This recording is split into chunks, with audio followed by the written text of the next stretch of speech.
Hey guys, it's Matthew here once again. Got a new build video for Cast on Crit Soulrend, but real quick before that, I'll throw out a very brief opinion on Diablo 4 Season 3 that I tested for one day yesterday. I was basically done with it after a few hours and will not be playing it for a second day. To say it's aggressively mid is a bit of an understatement, but that's where we're at. Season 2 was actually pretty fun. The mechanic was pretty fun, and you could really sink your teeth into it. It was pretty Diablo 3, Diablo 4-ish. Lots of mobs, lots of fucking loot, very fun shit. Season 3, whatever this is right now, is basically an amalgamation of like PoE Lab and Sanctum and taking like the worst parts of it and mashing them together and then hoping something good would happen out the other side, and it did not. The mechanic is like something to do with traps and getting a bit of extra loot at the end, but you're not supposed to get hit by traps because then you'll like lose the key thing that you have, so you don't get loot. So there's not that many mobs to kill, there's not that much loot to get, and you're interacting with like lab traps that you're not supposed to get hit by because then you get punished for doing so. Aside from that, yeah, there's not much else that's been added to the game for this season, so there's not really too much reason to play it. And apparently there's like different teams working on these seasons, so there's one team that works on season 1 and 3, and then one team that did season 2 and 4, so that's really weird, because yeah, 1 and 3 were both pretty whatever, and then 2 was good, and then 4, maybe that'll be good. So if you're thinking of jumping into some D4, I would recommend waiting for the next season or the expansion or some shit, because this is not looking too hopeful at the moment. And yeah, that's all I'll play for this season, and then just maybe do next one, maybe. PoE is so fucking good that we're going to jump straight back into it, and I recommend you do the same. So if we go back to a real game, we've got ourselves some cast on crit Soulrend. I wanted to force an assassin for the first time in, I don't know, I think it's been almost a year or something like that. It's a pretty lackluster ascendancy because basically all it does is give you some crit for the most part, but it can also have some decent poison scaling, usually a bit worse than Pathfinder. So that's kind of where its problem is. But with that, I wanted to try and do a dual scaling Cobra Lash and Soulrend build.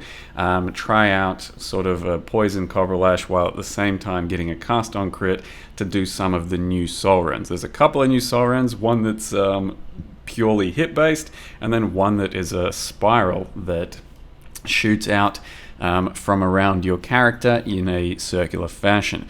And turns out that the spiral one, it's basically like regular Soulrend. It still has a dot portion, it still has a hit portion, and some duration stuff. Turns out the spiral one is actually pretty goddamn sexy for clear and AoE, as hopefully you can tell at this point. I'm using what is not very good cast on crit trigger of Cobra Lash, and then it just like chains and crits a lot and then stacks up all these spirals, because it takes a bit of time to actually spiral your Soulrends out, so you do have some time to even like move and cast a few more Soulrends to the next pack and stuff. It's actually pretty damn crazy and has been a very large amount of fun for clear, just general mapping, and I think it's pretty powerful as well. There's nothing very crazy going on in this build, and it does seem to be working really well for large scale AoE.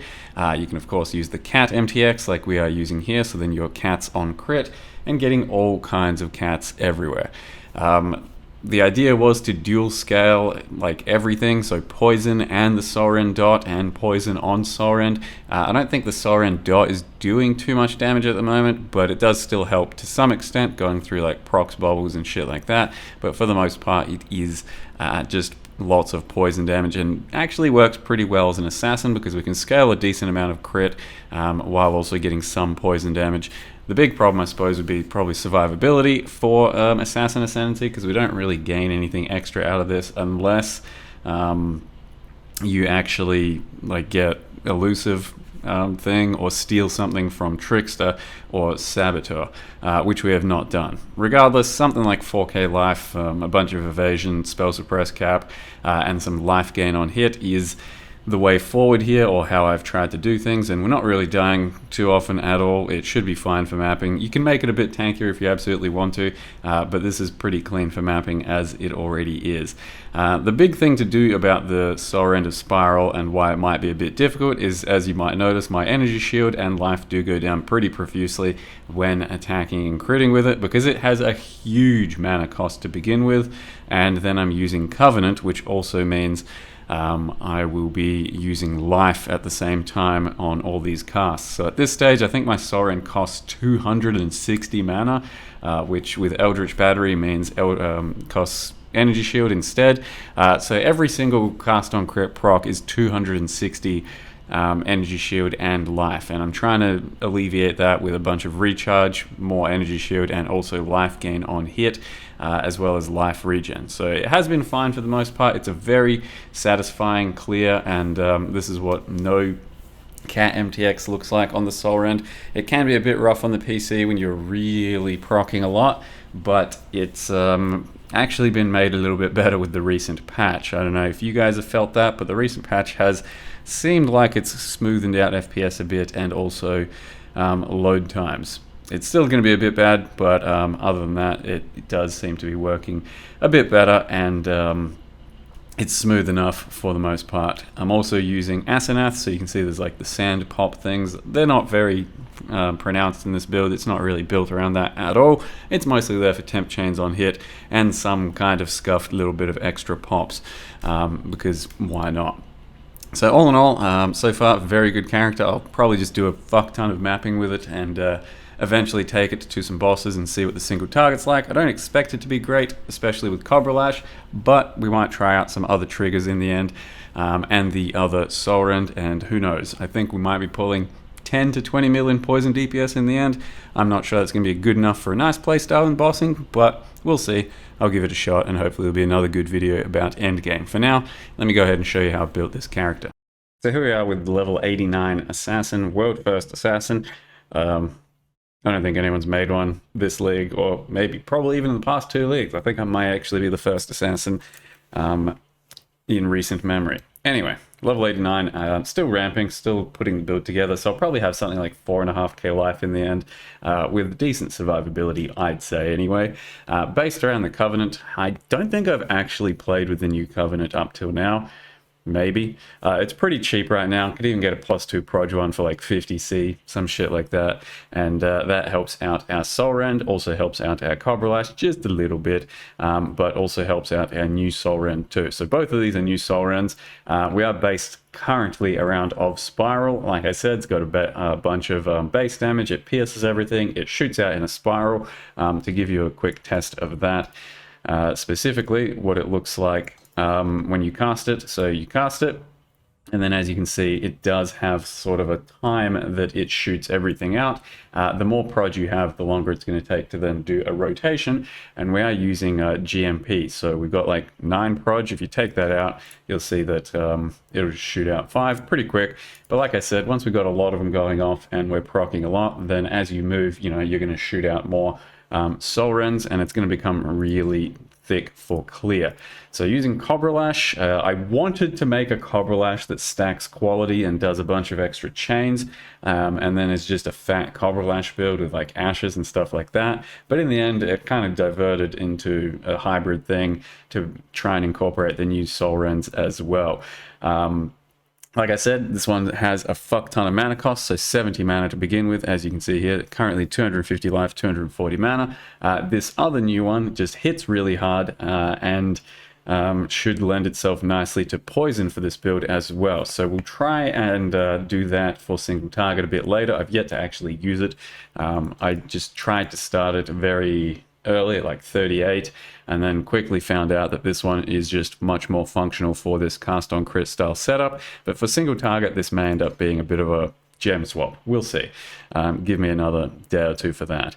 So what we've got is Cobra Lash into GMP, cast on crit into Soulrend of the Spiral. We then have currently efficacy, very bad support at the moment, but it's just what I've left for the time being, and Void Manipulation.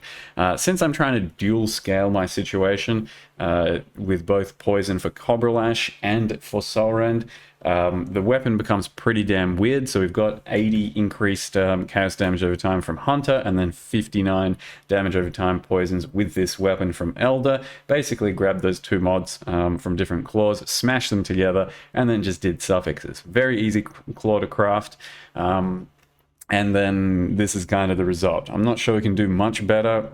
Maybe if we were specifically Poison for Cobra Lash or specifically like Soulrend, we'd have a different weapon by a little bit, but this is kind of just a hybrid amalgamation, and it, yeah, kind of serves the purpose for both. Bunch of attack speed otherwise, you want a little bit of crit as well.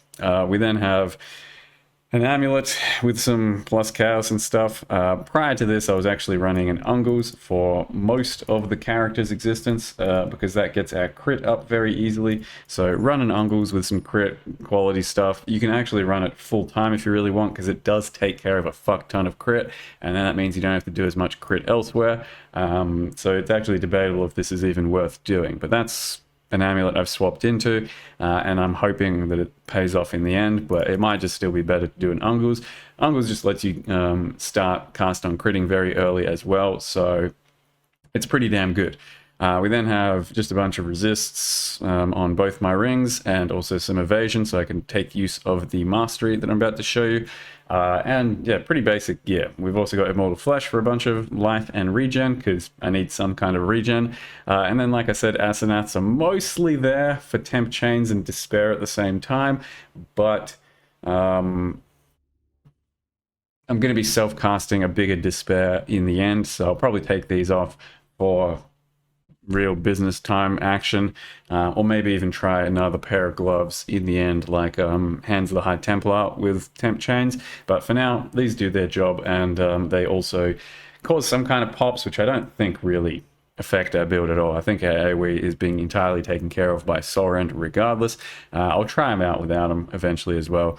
And then I've capped Suppress through the use of a shield and other thing as well. So we've got a 30 increased reserve shield, some Suppress, bought this thing for like, I don't know, a Divine or some shit, and then just, yep, chucked on some life, just so we can fit in all our auras.